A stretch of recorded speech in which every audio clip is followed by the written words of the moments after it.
Peloton closing down 11% on its first day of trading. This morning, CEO John Foley talked about the company pricing above its range. We want, some momentum. We think we generally left something on the table on the pricing. My CFO said we don't want to be a dollar smart, so we hope it prices up.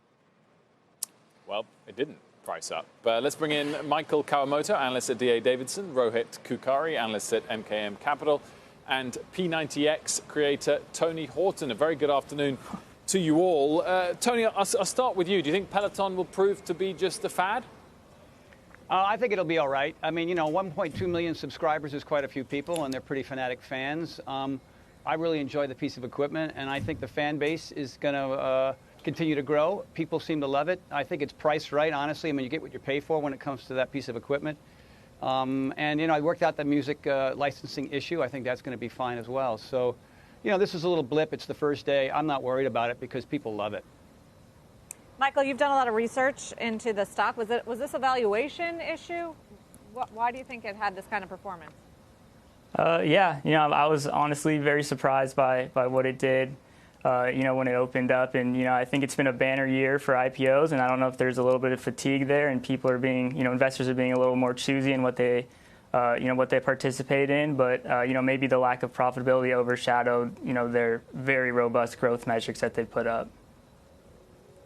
Tony, I want to ask about that trend of working out at home. Is that got further to run, do you think, versus traditional kind of gym memberships? Well, I mean, I really think it depends on the individual. I think a lot of people who are getting a little bit older, the baby boomers are, a massive demographic, and they've got kids, and they don't have the time to get in the car and drive to the gym and deal with all that, right? So, I mean, I've sold billions of dollars of at-home fitness from P90X, X2, 22-minute hardcore. Now I'm working with Guy MTV Fit and Yoga, and we've shot 21 workouts for Next Level. They're super excited about those. Those will be out on Amazon Prime channels, 34 million homes by the end of October. So that market is massive. It's still growing. It's super convenient. If you look at the Peloton, you do that right there. Your kids are next to you. It's super convenient. So I think that connected fitness, that and a company called Tonal, they're going to keep growing. Beachbody On Demand, those subscribers continue to grow. It's just easy, convenient, and there's tons and tons of variety, and people want variety more than anything these days. Rohit, in your note ahead of the IPO, you did flag the concern about star instructor concentration risks. How big of a factor do you think that was in the nervousness, and what do you mean by that? Again, this is essentially something like what people look at Spotify and look at, okay, what happens if Justin Bieber pulls all his songs out? Okay, Justin Bieber is not asking you to work out on Peloton, but the instructors, I think they have 29 or 30 instructors right now. They're adding probably a couple instructors every quarter, but some of them are real superstars. They are stars on Instagram.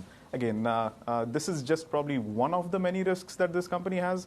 But again, this is something that the company would need to keep in mind. Like almost half of their subscription cogs are in paying to these instructors. So something to just keep track. What if one of those very, very popular instructors leave, and that leaves a bad taste on a lot of people with these $2,000 bikes?